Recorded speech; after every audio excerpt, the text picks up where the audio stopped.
Só um pequeno uma informação. Eu cheguei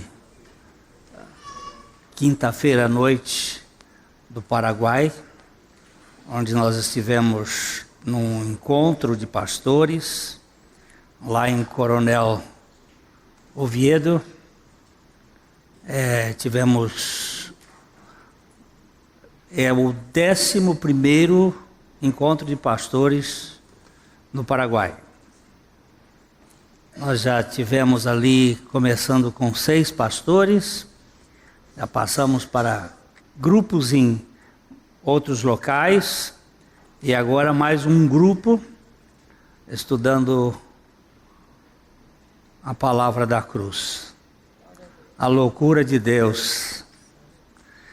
Foi tão precioso ver alguns ali que já estão descansando na suficiência do Senhor, nesse meio de mistura que tem sido hoje no nosso meio evangélico. E a gente traz aí uns abraços dos irmãos lá de Assunção. Eu preguei lá no domingo pela manhã na Igreja Batista, e alguns irmãos que participam da internet mandaram abraços para outros irmãos daqui. Eu não posso dizer o nome porque é um bocado de gente.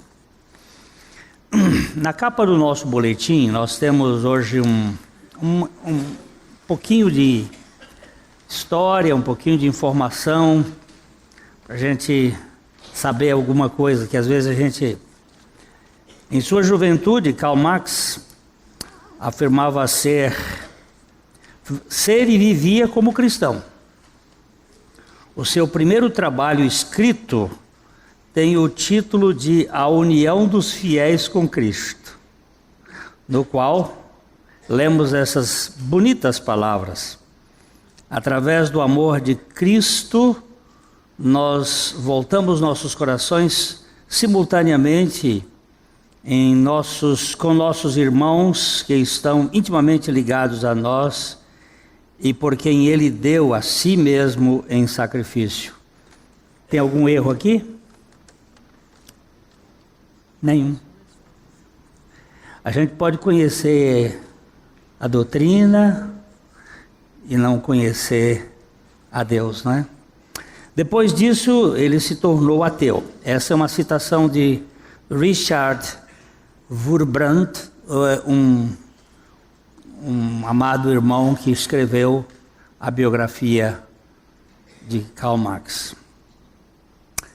Lenin, pseudônimo de Vladimir Ilyich Ulyanov, filho de mãe luterana, pai judeu convertido à Igreja Ortodoxa, tornou-se ateu aos 16 anos depois da morte prematura de sua mãe e da execução do seu irmão mais velho envolvido numa ardilosa revolta contra o czar. Lenin disse certa vez em seu programa: todos precisam ser ateus. Nunca alcançaremos nosso alvo enquanto o mito de Deus não for removido dos pensamentos dos homens. Mais tarde, no auge de sua amargura crônica, ele gritou: que importa se 90% da população da Rússia morrer e se os 10 sobreviventes se converterem à fé comunista? Veja você que esta proposta não se trata apenas de uma ideologia, mas de uma crença. Se converter na fé comunista. O reverendo chinês Andrew Ben Lo afirmou sobre isto: o comunismo é inimigo de Deus. Ele ataca e nega aquele que criou o céu e a terra. Nós nos opomos ao comunismo não por causa da política, mas principalmente por causa da nossa fé em Deus, em Cristo, em sua palavra, a Bíblia, e em sua igreja. A tese comunista é de ordem anticristã. Alguém disse que o comunismo surgiu de berço cristão, mas nasceu sob o foco do ódio, da revolta e da anarquia. Há uma guerra sanguinária dos comunistas contra os cristãos. Para o reverendo Frederico Ohlert, o comunismo é o mais recente substituto diabólico do conceito cristão do reino de Deus. Embora o escritor A.W. Tozer fosse um pouco mais claro, o comunismo é o inimigo satânico do cristianismo. O pastor batista e teólogo contemporâneo Jonas Madureira, ao falar sobre a possibilidade de um cristão ser de esquerda ou marxista, foi enfático. É como se a gente estivesse perguntando se o cristão pode ser ateu. A cosmovisão socialista, em seu sentido puro, fundamental, é anticristã, antagônico à fé cristã. Parece claro, não? Caminhando no mesmo ritmo e entoando na mesma toada, Dr. Stephen Travis pergunta: quem já ouviu falar de um marxista que no leito da morte tenha pedido que lhe fosse lido o Capital? Muita gente lida com a idealização de um mundo igualitário ou um jardim do Éden restaurado aqui e agora. Só que o ego, o caos e a morte põem fim ao ato. Mendigos. Alguém disse que a única diferença entre o capitalismo e o comunismo é que no capitalismo o homem explora o homem e no comunismo acontece o contrário. Assim, não há sistema perfeito. O que há são pessoas transformadas por Jesus para uma missão de transformação do mundo por meio da cruz de Cristo. Concorda? Nós precisamos de homens e mulheres transformados que sejam agentes de transformação deste mundo caótico. Alguém pergunta assim, mas como?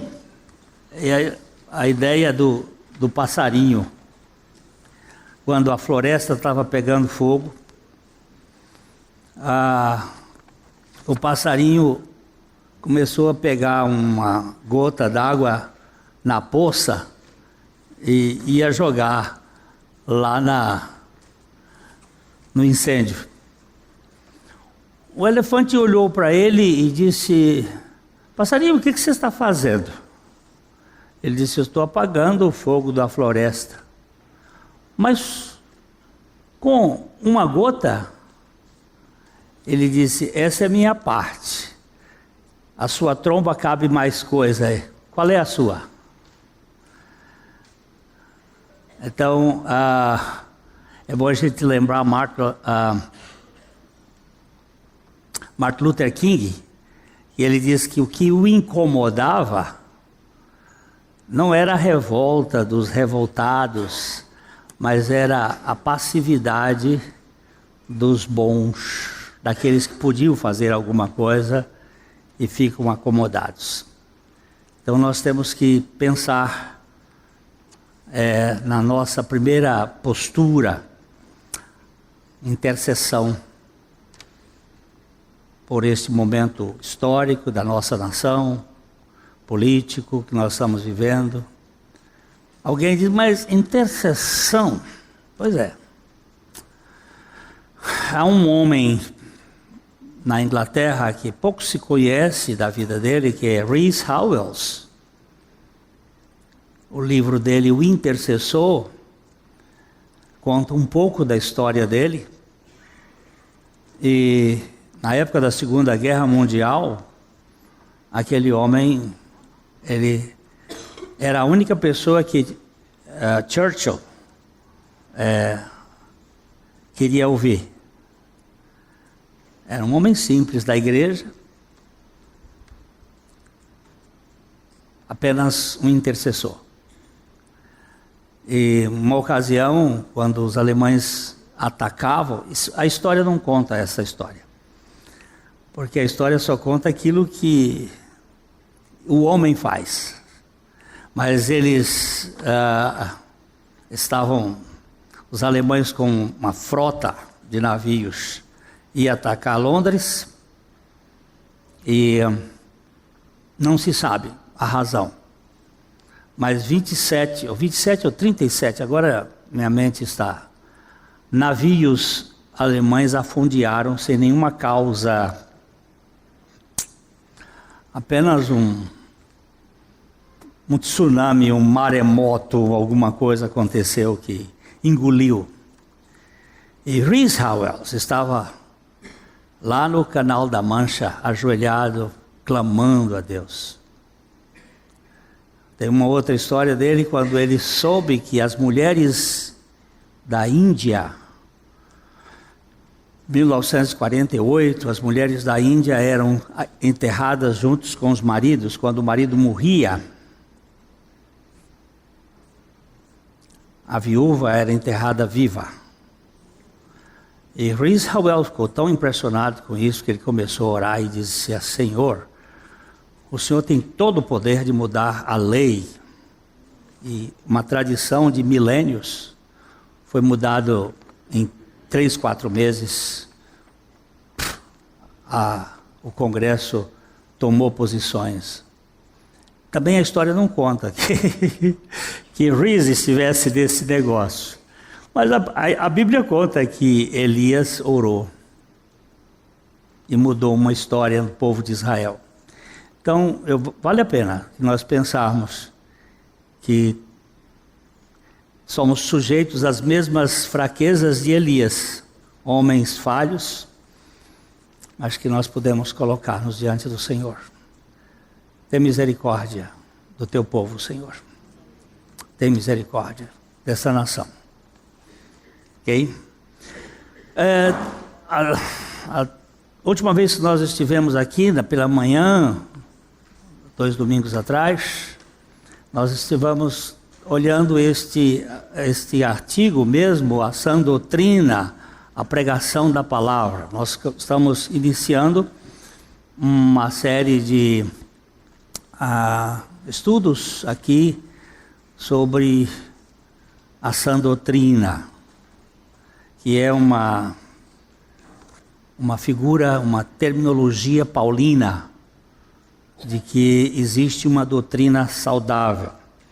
Nós tínhamos parado no parágrafo aqui, nesta segunda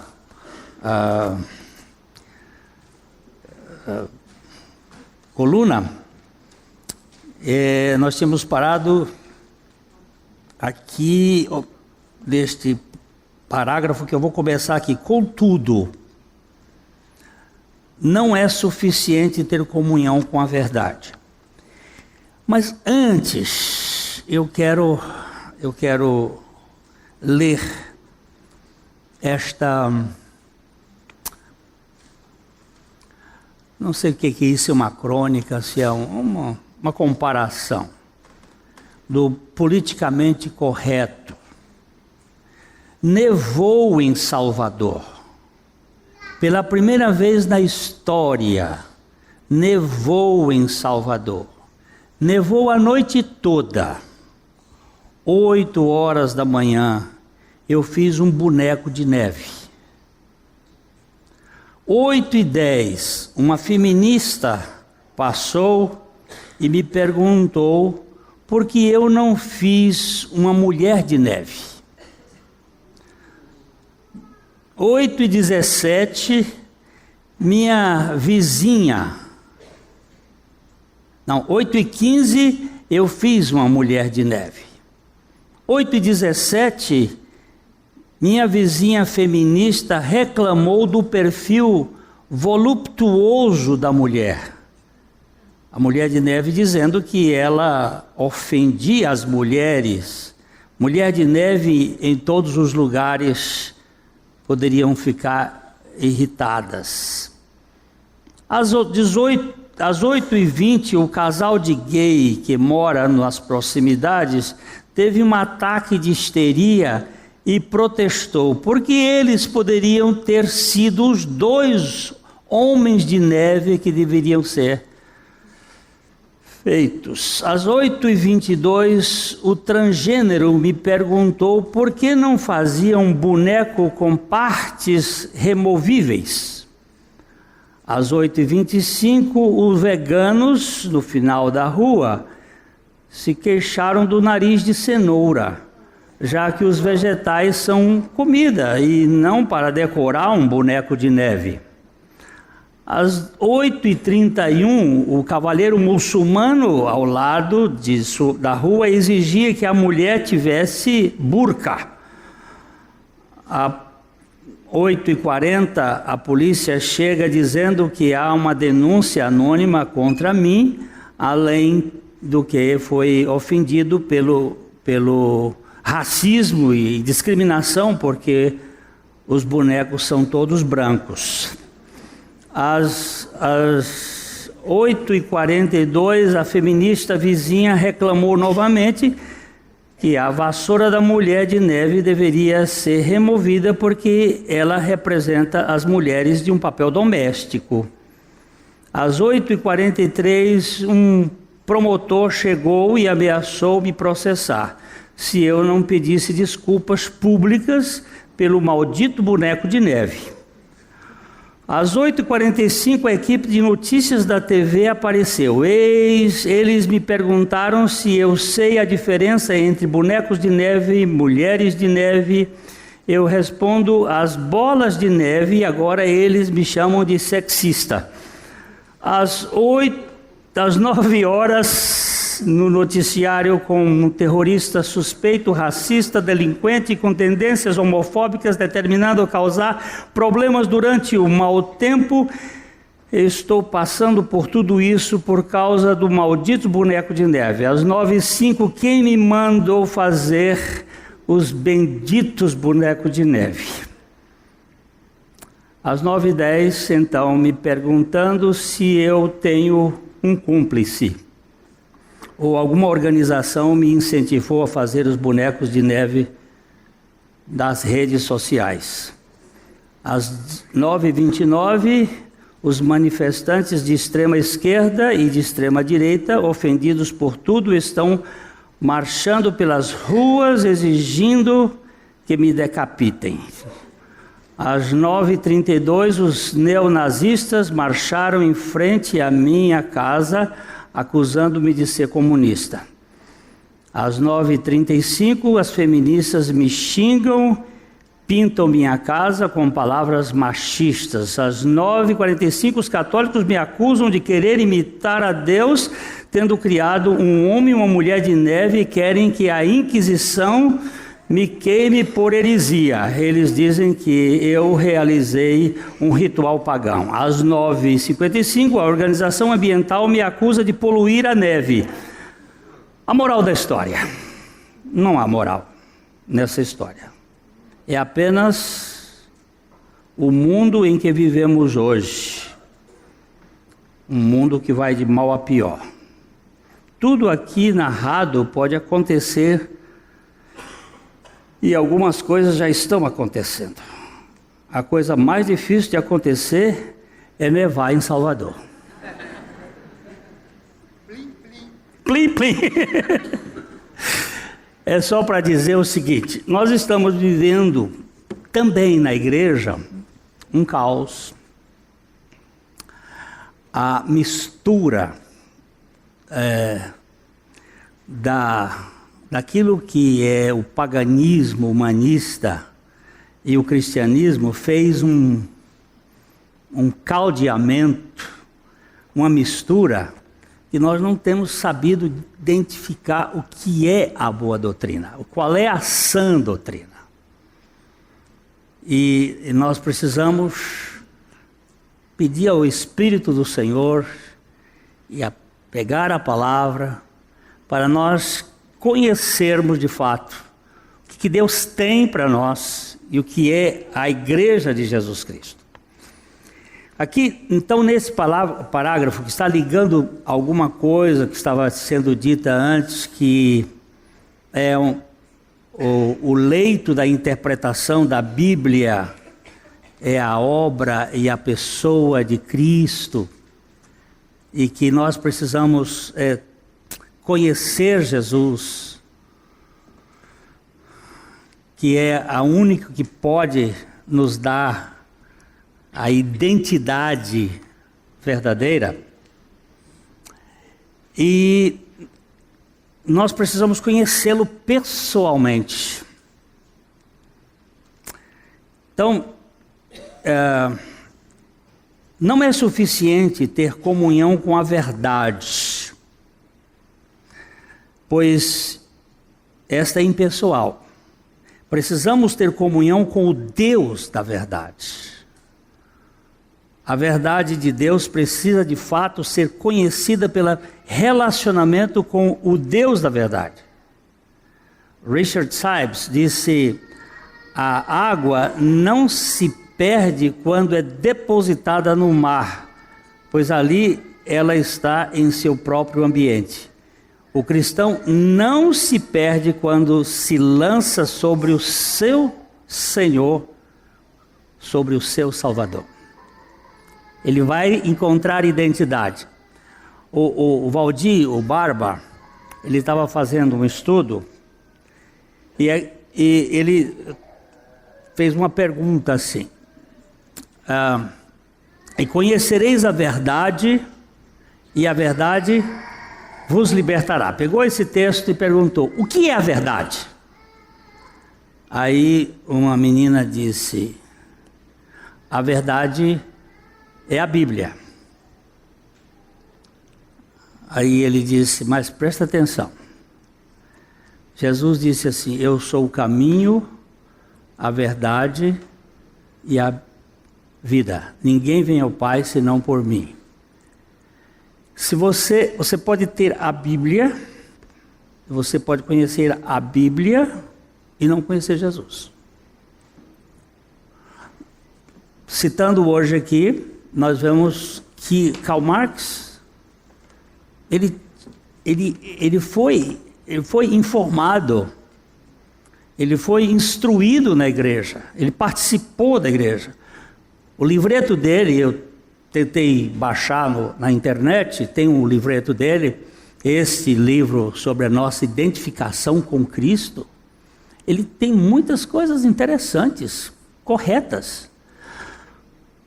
Pero, isso é porque eu estava no Paraguai agora, a questão não tem relacionamento com Jesus. Você pode ter do tempo de Jesus, os fariseus, ele chega a dizer para ele assim: vocês examinam as escrituras. Ele não estava dizendo imperativamente, pode ser também o sentido de examinar, no sentido mais de pesquisa, mas vocês estão examinando as escrituras, caçando nelas a vida eterna, e são elas que testificam de mim, e contudo vocês não querem vir a mim para ter vida. Eu preciso encontrar Jesus.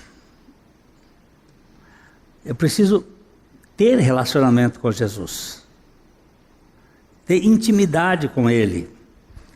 E eu sempre faço essa mesma comparação, porque eu tenho um álbum de casamento, preto e branco, viu? Nosso álbum de casamento. Era num tempo tão antigo, né? E na primeira página tem a mão da minha esposa e a minha, com as alianças. Depois tem minha esposa e eu com os pais dela, minha esposa e eu com os meus pais, minha esposa e eu e mais um padrinhos, esposa e eu e mais os amigos. Se você abrir qualquer página daquela ali, tá a Carmita e eu, estamos lá, porque é o nosso álbum de casamento. E a Bíblia é o quê? É o álbum de revelação da pessoa de Jesus Cristo. Lógico que você tem o Pai, tem o Espírito, mas a pessoa que é mais proeminente é aquele que veio, que já estava previsto desde a eternidade para fazer uma obra redentiva deste homem. Porque não existe assim nenhum acontecimento não previsto por Deus. Todas as coisas estavam predeterminadas, ou Deus conhece todas as coisas, e Ele, sendo Deus, já providenciou todas as coisas, e Cristo é o Cordeiro de Deus imolado antes da fundação do mundo. Nós precisamos conhecer mais do que a letra.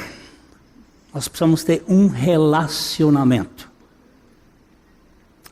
Lembrando, por exemplo, que Pedro andou com Jesus, mas quando aquelas pessoas começaram a colocar alguma identificação dele, ele andou com ele, não, eu não conheço.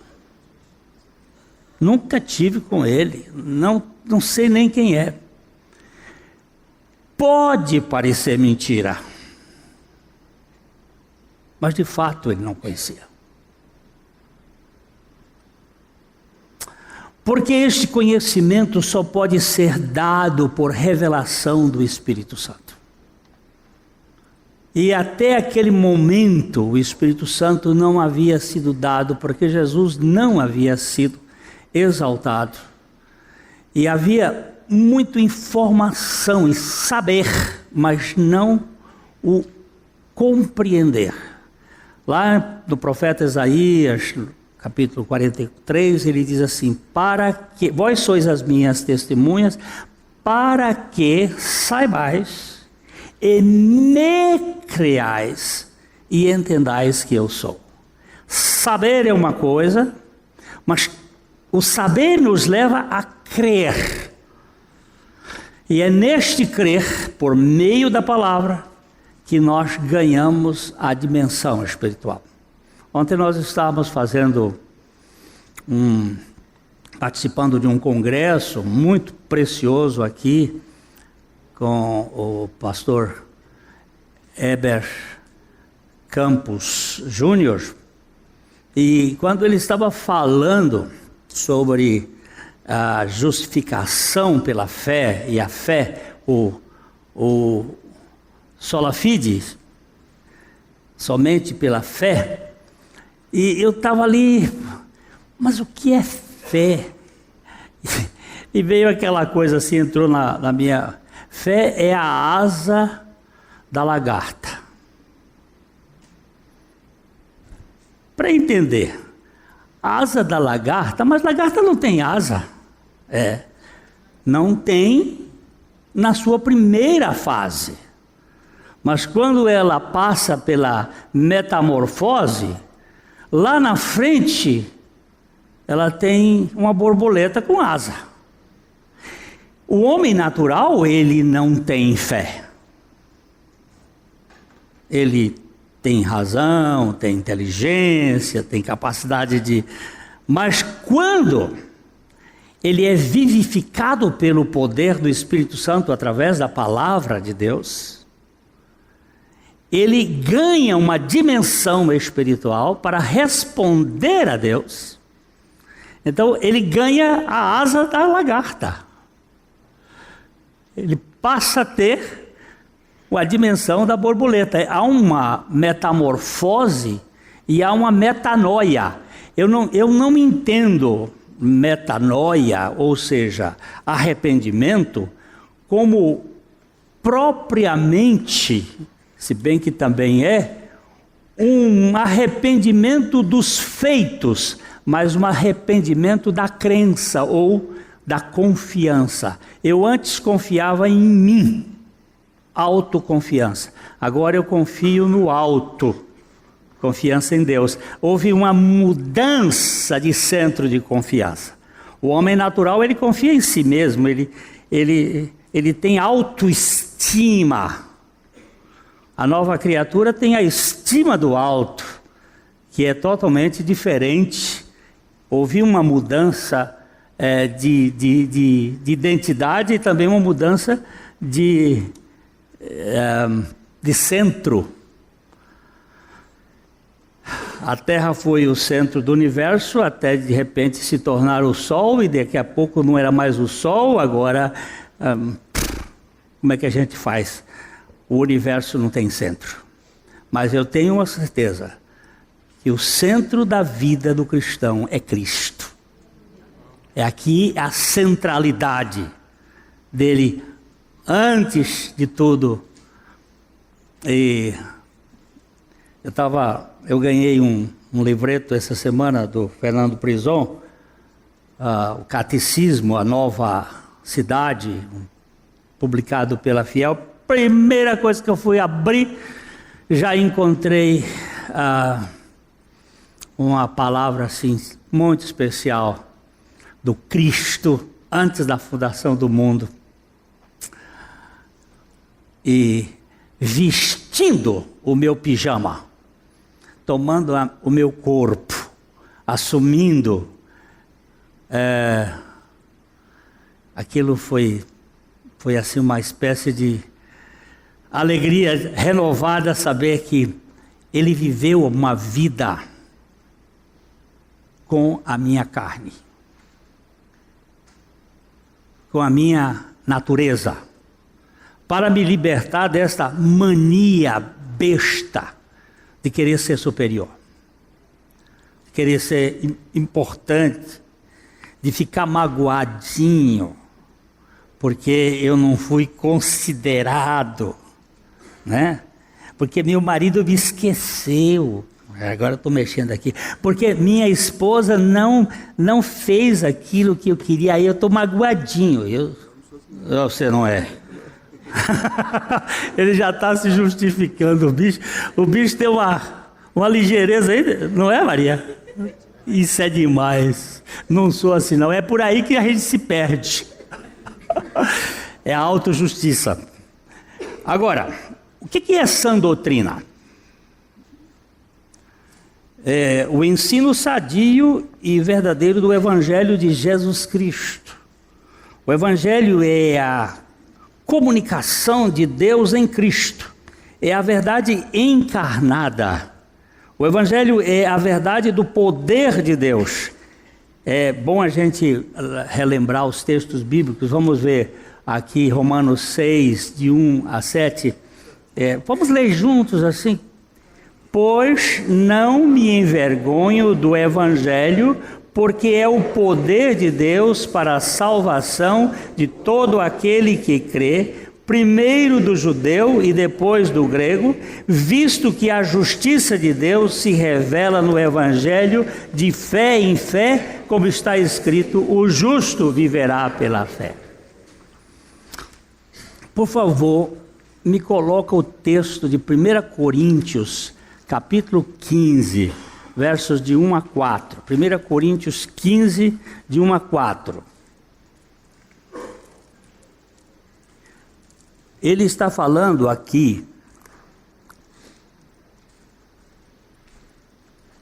o Evangelho. O que é o Evangelho?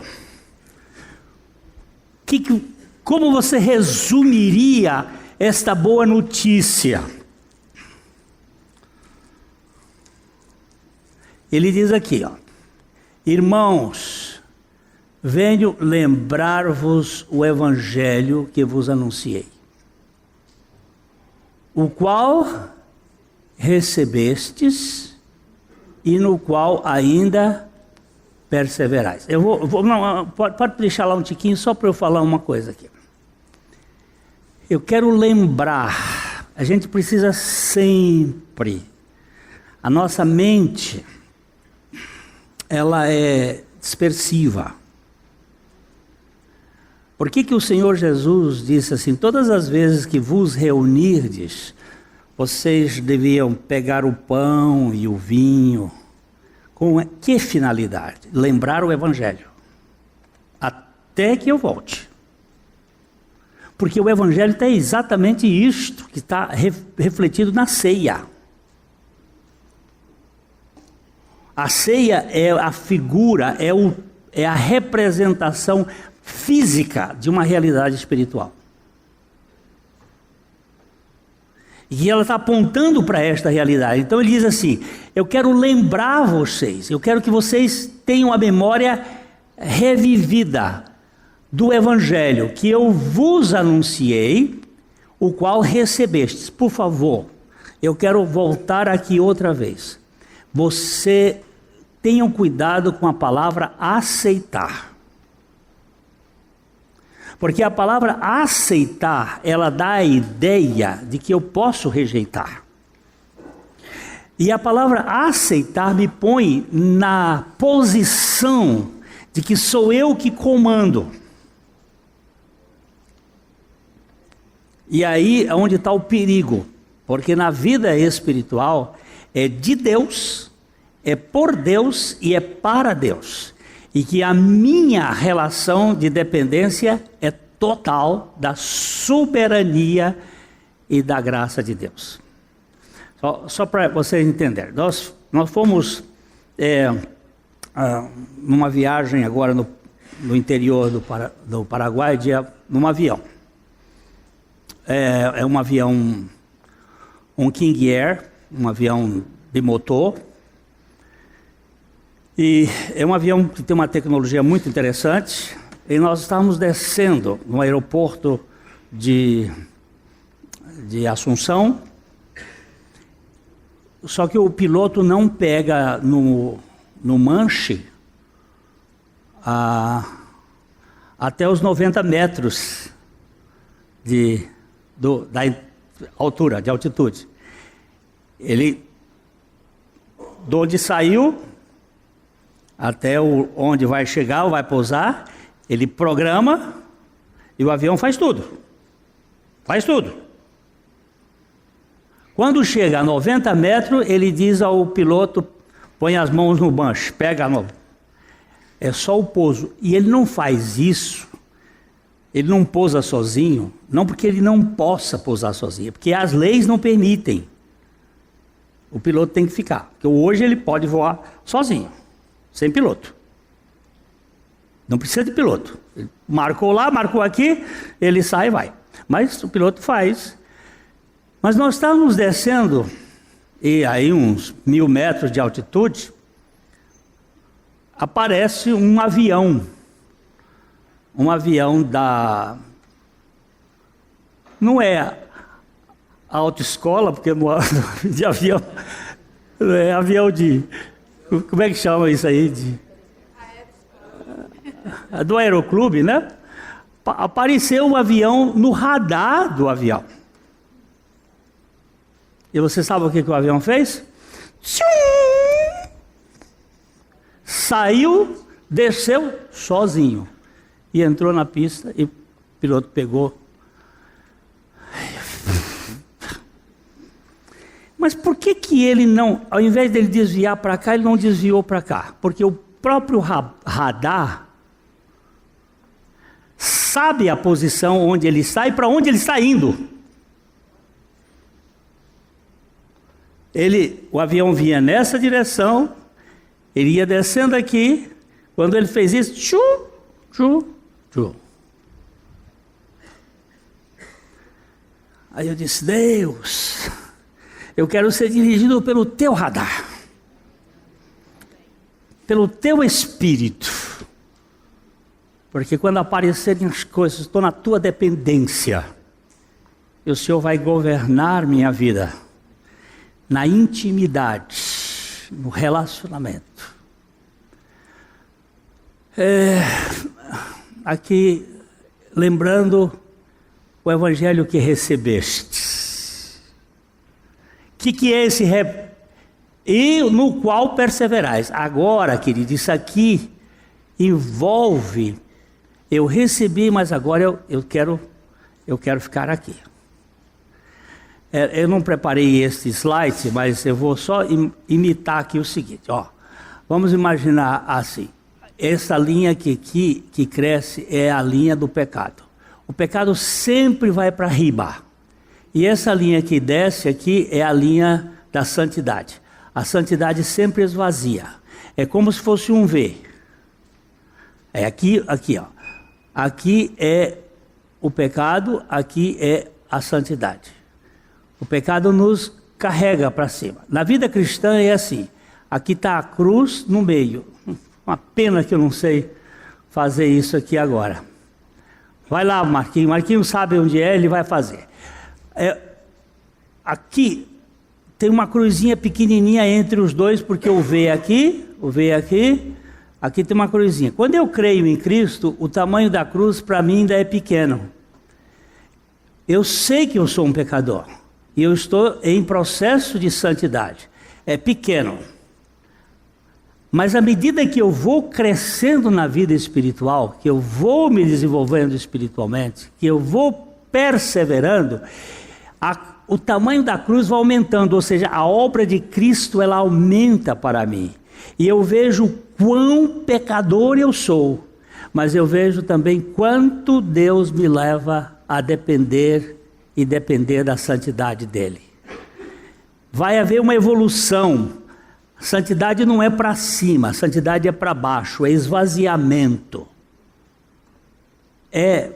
Convém que ele cresça e que eu, a versão da minha irmã do interior da Bahia, que eu considero a melhor versão da tradução bíblica, convém que ele cresça e que eu desapareça. Quer dizer, eu suma do mapa, porque ele venceu tudo em mim. Não sei se ele vai achar lá, mas o que esse perseverar aqui quanto mais eu persevero em santidade com Deus, ou seja, na dependência de Deus, mais eu vou crescendo na compreensão da minha pecaminosidade. Um novo crente, ele tem um conceito de pecado. Cara, como é bom a gente ter. Obrigado, olha lá. Percepção da santidade invertida, que eu faço aqui diferente. A percepção da santidade para mim é o contrário. A percepção da santidade é para aqui, para baixo. Essa daqui é um pouquinho diferente. Eu cresço em santificação quando eu desço a linha. Eu estou descendo. Quanto mais eu dependo, quanto mais eu... Vai desaparecendo. E eu percebo quão pecador eu sou. Aqui eu faço inversão. Quão pecador eu sou. A evolução do homem de Deus é assim. É de pé para cá. Ele vai ajoelhando. Que é diferente da evolução do homem, segundo a teoria da evolução. Ele começa lá com um bichinho lá, aí vai o Pithecanthropus erectus, o homem de Neandertales, e depois o homem sapiens, e fica em pé. Essa é uma ideia da evolução, mas a ideia da evolução espiritual é essa daqui, ó. Você vai se curvando até chegar no chão, no humus, o lugar de sua origem, porque o humano é o humus. Então eu faço essa inversão aqui. A percepção da santidade eu ponho para baixo e a percepção da pecaminosidade eu ponho para cima. É uma compreensão minha, não sei se vale. Mas voltando agora para o texto, obrigado, de qualquer modo serviu isso aqui. Ok, o texto bíblico lá de 1 Coríntios capítulo 15, o versículo 2 agora. Venho lembrar-vos o evangelho, sim. Por ele quem? Quem é ele aqui? O evangelho. Também sois salvos. Aí ele diz, se retiverdes, se guardardes, se permanecerdes com a palavra tal como vos-la preguei. Você vai verificar Paulo, por exemplo, dizer isto posteriormente na carta aos Gálatas, mesmo que um anjo do céu. É interessante que ele não disse um anjo de Deus, ele disse do céu. Sabe por quê? Porque Satanás ainda está no céu. Ele nos acusa de dia e de noite na presença de Deus. Ele ainda não foi para o inferno, não. Eu não sei como é esse negócio do céu, mas lá no céu tem tem um permanente Supremo Tribunal, só que lá não tem faquinha que muda de posição. Mas eles, é o tempo todo, olha, a acusação de dia e de noite perante o Senhor. Aqui tem uma obra que foi realizada. Também sois salvos se retiverdes a palavra tal como vos-la preguei, a menos que tenhais crido em vão. Como é que se crê em vão? É exatamente aqui que eu acho o caso do Karl Marx, o caso de Lenin e o caso de outros, porque uma vez que você crê no Senhor, você não pode descrer do Senhor, porque a fé nos foi dada de forma irrevogável. Os dons e a vocação de Deus são sem arrependimento, são irrevogáveis. Antes de tudo vos entreguei o que também vos recebi. Você vê que ele entrega o que ele recebeu, não o que ele aceitou, que Cristo morreu pelos nossos pecados segundo as Escrituras. Ele não vai buscar, segundo eu sinto, segundo eu entendo. Não, segundo as Escrituras. A nossa firmeza, o nosso vademecum, o nosso código são as Escrituras, segundo as Escrituras. E ele está usando aqui as Escrituras do Velho Testamento. Porque o Novo Testamento ainda não existia. E se você pensa que as Escrituras do Velho Testamento não falam do sacrifício de Jesus, então você nunca leu as Escrituras. Segundo as Escrituras. E aí ele vai dizer assim, e que foi sepultado e ressuscitou ao terceiro dia, segundo as Escrituras. O que é o Evangelho? Resumo. Evangelho é a morte e ressurreição de Jesus. O sepultamento entra exatamente como coadjuvante da morte. Morte, não que ficou o corpo ainda exposto do lado de fora. Quer dizer, ele foi eliminado. Mas teve a ressurreição para trazer a consciência do Evangelho. O que é a sã doutrina, meus irmãos? A palavra sã, a palavra aqui é rugiano, que do grego, estar bem. É derivado de rugies, que é fazer alguém completo. Derivado de oxano, fazer crescer. Está bem porque está completo e pronto para crescer. Vida cristã que não tem crescimento espiritual, alguma coisa está errada.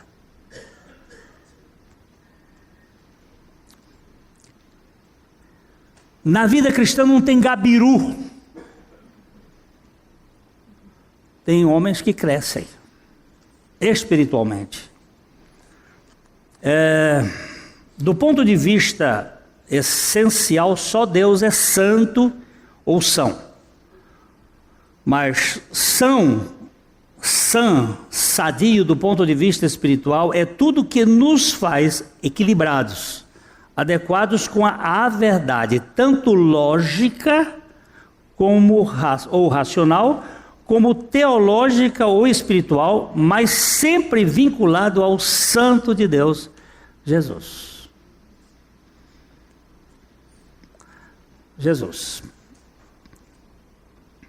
A doutrina, a sã doutrina é um tema exclusivamente paulino. Talvez porque o apóstolo Paulo conhecesse muito bem essa doutrina misturada. Ele tratou de especificar a doutrina pura, apenas com a cruz e o sangue, sem o suor ou sem o esforço da carne. Quando você tiver tempo, assim, e for movido pelo Espírito, leia o capítulo 4 de Gênesis, observe ali os caminhos. Eu até sugiro, até o capítulo 5, Eu sugiro você estudar os nomes e como é que ali funciona. Caim é uma conquista, Abel é uma dádiva. A Eva diz assim: eu adquiri um varão com o auxílio do Senhor.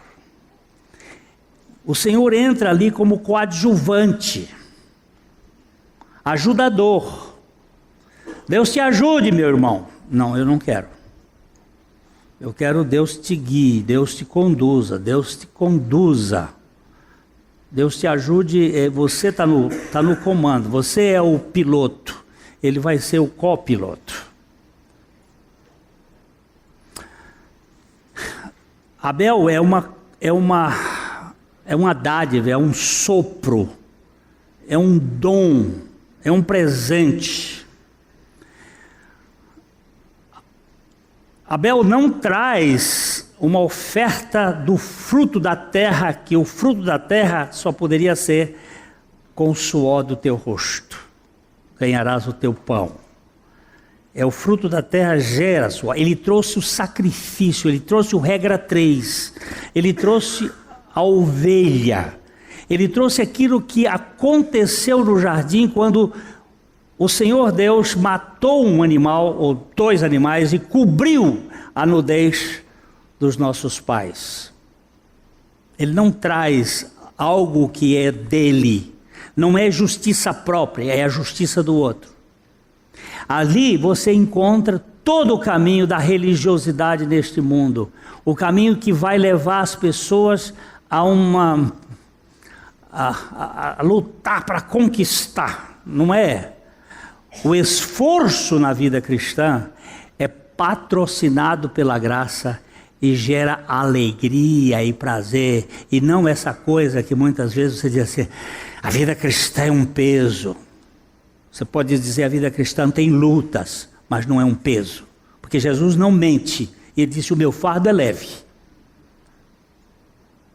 Tem lutas? Tem, muitas, tentações totais, mas não é pesado, porque Ele é a nossa força. E aqui nós temos o sangue e o suor, são 2 figuras muito interessantes. Apesar do plano espiritual transcender a razão, ele não é ilógico. Podemos dizer que precisamos da lógica até o seu limite. Daí para frente dizemos que este plano é alógico, ou seja, está além e acima da lógica, mas nunca será ilógico. Precisamos viver dentro do culto racional ou da cultura racional, mas sob o domínio da revelação relacional.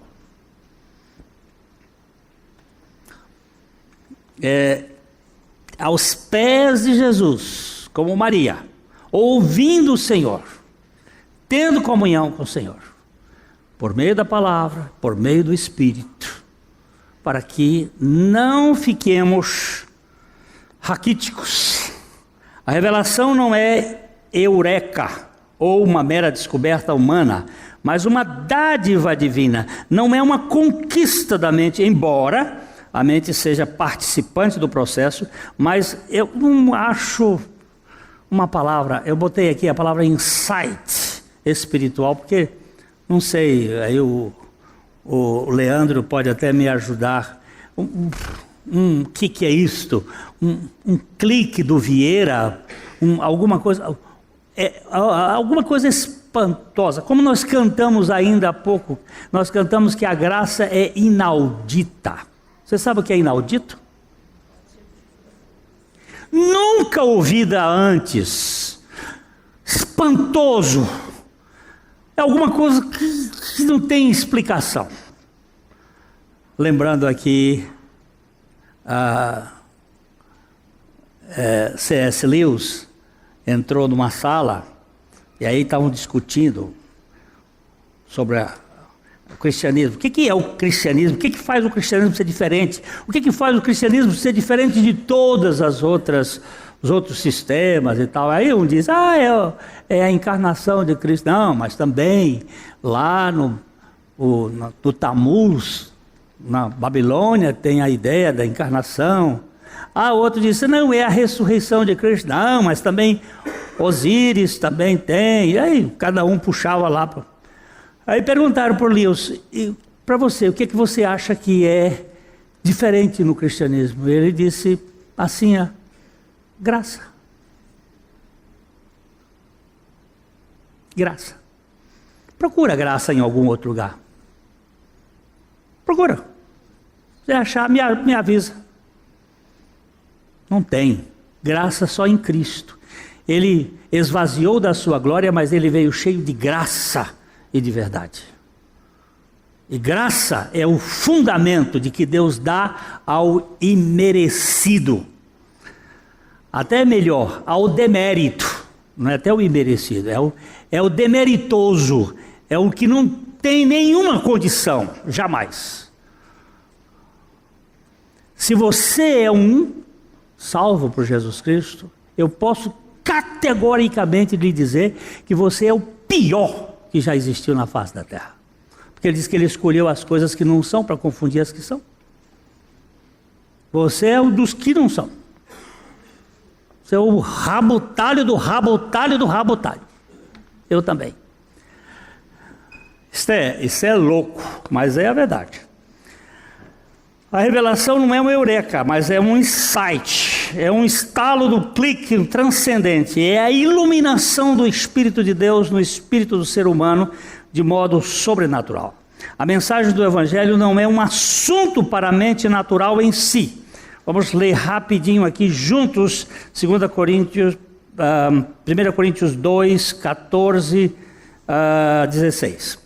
Ora, o homem natural não aceita as coisas do Espírito de Deus, porque eles são loucura, e não pode entendê-las, porque elas se discernem espiritualmente. Porém, o homem espiritual julga todas as coisas, mas ele mesmo não é julgado por ninguém, pois quem conheceu a mente do Senhor que a possa instruir? Nós, porém, temos a mente de Cristo. Aleluia! O que você tem? Eu tenho a mente de Cristo. A mentalidade de Cristo. Ele nos deu isto. Onde? Lá na cruz ele nos fez morrer com ele. Na ressurreição ele vem viver em nós. Nós temos a mente de Cristo em nós. Nós compreendemos as coisas espirituais a partir do Evangelho. Não é um tema tão simples assim como sustentam os periféricos. A mensagem do Evangelho é por revelação divina ao espírito do ser humano. Vamos ler essa versão aqui de 1 Coríntios capítulo 2, de 9 a 10. E é isso que as Escrituras se referem quando dizem: olho nenhum viu, ouvido nenhum ouviu, e mente nenhuma imaginou o que Deus preparou para aqueles que o amam. Mas foi a nós que Deus revelou estas coisas por seu Espírito, pois o Espírito sonda todas as coisas, até os segredos mais profundos de Deus. Foi a nós que Ele revelou isto.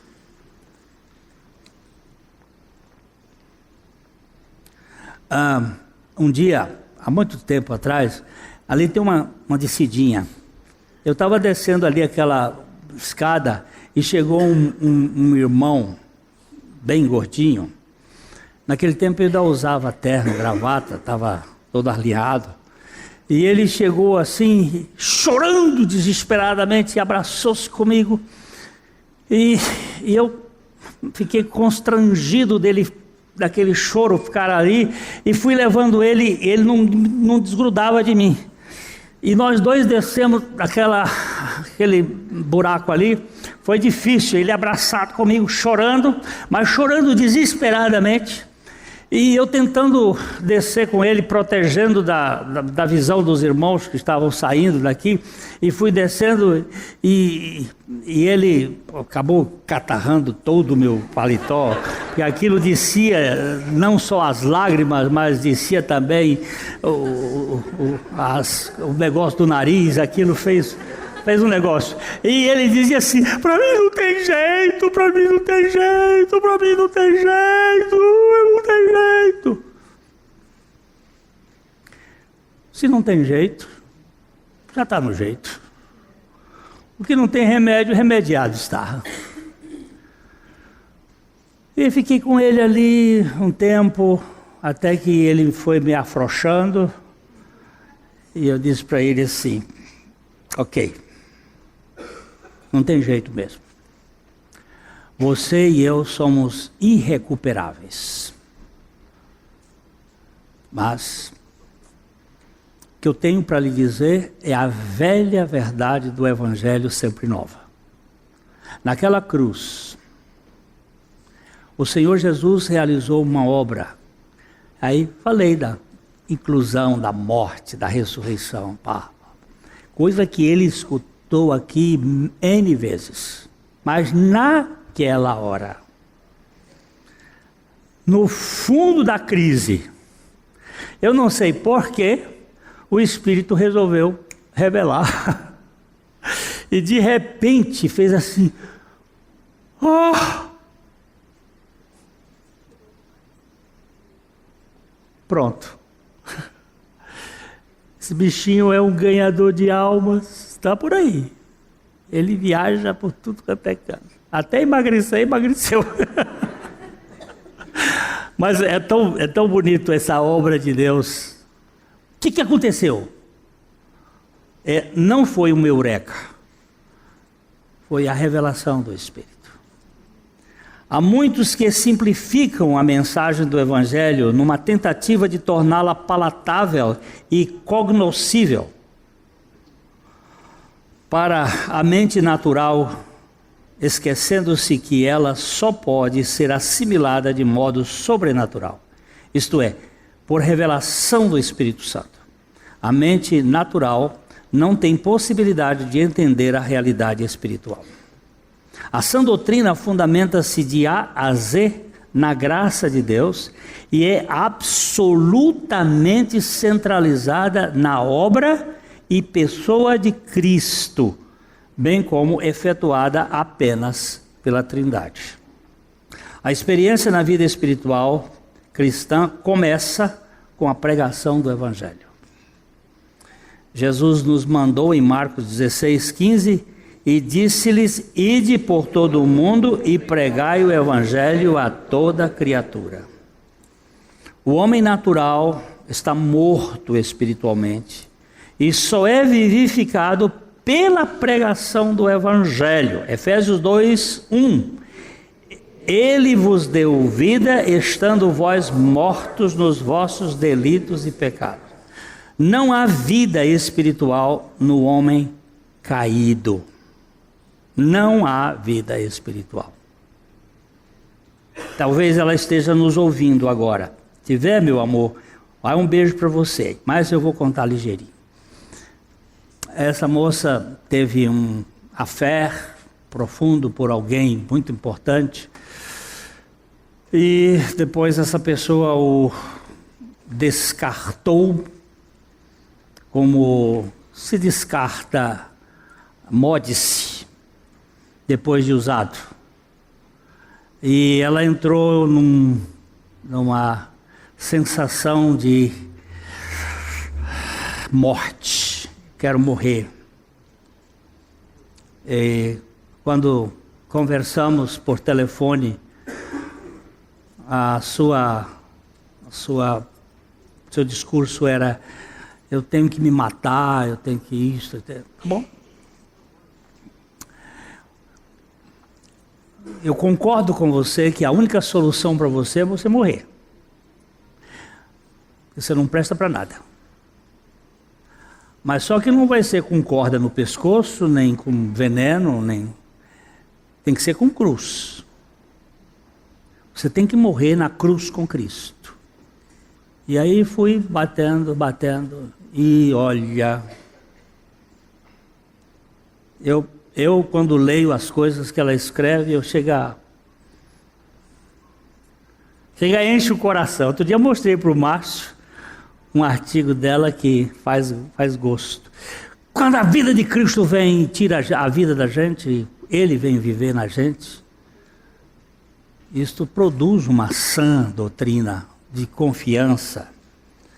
Ele nos deu vida estando nós mortos dos nossos delitos, mas para que isto acontecesse, Ele precisou tirar a nossa. É a pregação do Evangelho que gera vida espiritual, fé e arrependimento no homem natural. A vivificação espiritual do ser humano antecede a sua reação espiritual.